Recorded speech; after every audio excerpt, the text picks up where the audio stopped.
Jharkhand budget पूर्व गोष्ठी का आयोजन किया गया है। सीएम हेमंत सोरेन बजट का यहां पर अध्यक्षता कर रहे हैं और पूर्व गोष्ठी की अध्यक्षता उनके द्वारा की जा रही है। रांची के प्रोजेक्ट भवन में ये आयोजन रखा गया है। चल रहा है 1 लाख करोड़ से अधिक के बजट में आज हम लोग हैं और मुझे लगता है कि ये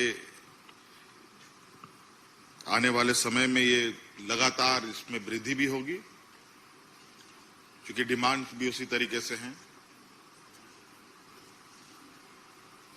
और मैं अभी कई देशों की यात्रा करने के बाद कल ही लौटा हूं। वहां की चीजों को भी मैंने बहुत करीब से देखा कि वहां किस तरीके से लोग की जीवन शैली, वहां के किसानों की स्थिति, वहां के शहरों की स्थिति, वहां के उद्योगों की स्थिति किस तरीके से विकसित होती है।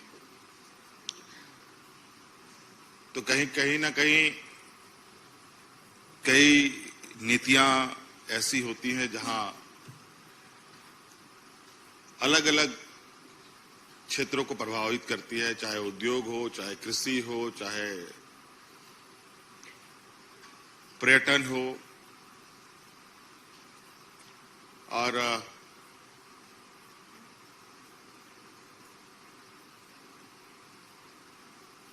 कई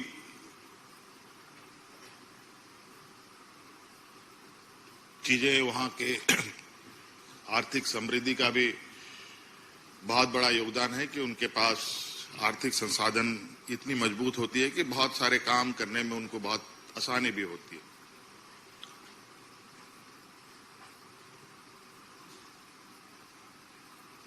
हम लोगों ने भी विगत दिनों कुछ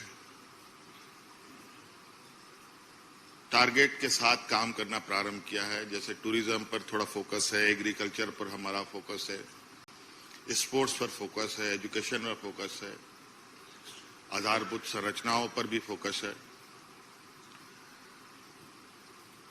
और चूंकि हर काम को करने में जो भी बाधाएं आती है वो सबसे पहले आती है पैसों का। पैसे कहां से आएंगे? शहरीकरण बढ़ रहा है हमारे राज्यों में, पूरे देश में। शहरों को अपने पैरों पर भी खड़ा कैसे करना है, इस पर भी विशेष हमें ध्यान देने की आवश्यकता है।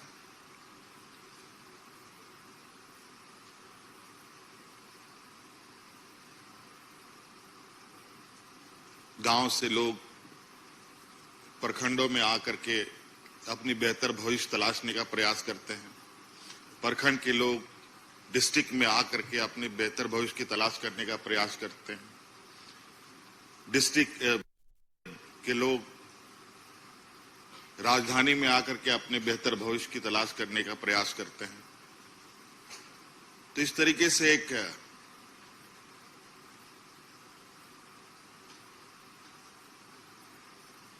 जो एक आम नागरिक का विचरण है, ये विचरण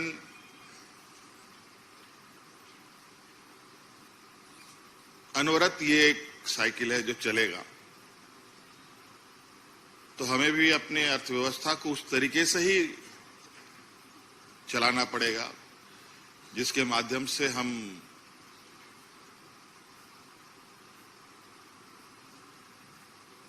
गांव से शहर की चीजों को परस्पर कनेक्ट कर सके। हमारा ये बिल्कुल स्पष्ट थोड़ा सा चीजों पर हमारे राज्य की जो यहाँ की भावनाएं, यहाँ की जो संस्कृति है, यहाँ के जो लोगों का रहन सहन, लोगों का तरीके हैं, उनके अनुरूप उनको हम कैसे सहायता हम लोग कर पाए। जैसे कि अभी एग्रीकल्चर पर हम लोग निरंतर नए प्रयोग कर रहे हैं और अच्छे बेहतर उसका परिणाम भी है। हमारे कई ऐसे क्षेत्र हैं जहां पर पानी के अभाव से वो जमीनें खाली पड़ी रहती थी। अब उन जगहों पर पानी कैसे उपलब्ध हो, उसके लिए भी एक बहुत बड़ा बजट के साथ काम करने की जरूरत भी है, आने वाला समय में भी बड़े पैमाने पर। क्योंकि जो एक प्राकृतिक संसाधन है वो हमारे पास लगभग प्रचुर मात्रा में है। हमारे पास बड़े बड़े वाटर रिजर्वायर हैं, लेकिन उन वाटर रिजर्वायर का हम अच्छे बेहतर प्रयोग नहीं कर पाते हैं, उनको हम गांव तक नहीं पहुंचा पाते हैं, उनको हम अपने किसानों तक नहीं पहुंचा पाते। जमीनें हैं जिसमें हम कई बार खेती कर सकते हैं, लेकिन कई जगहों पर संसाधन के अभाव में हम लोग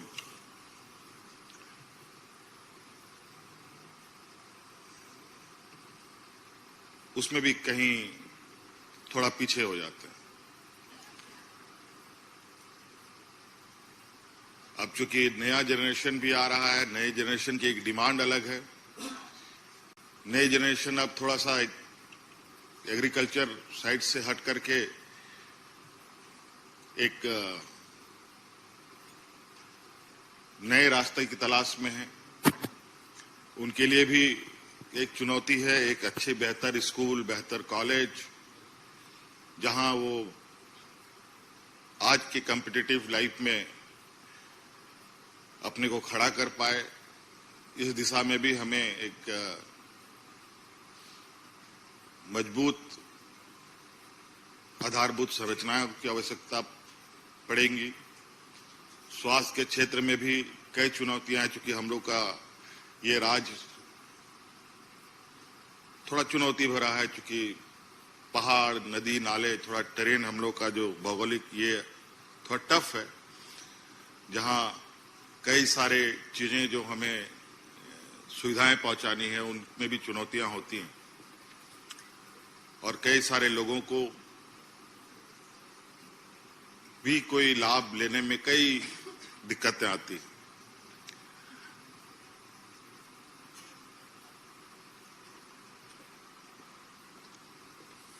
मुझे लगता है कि आज ये समय है, एक बेहतर समय है, जहां राज्य के लिए एक मजबूत और बहुआयामी एक बजट की आवश्यकता राज्य को है, जहां हर क्षेत्र में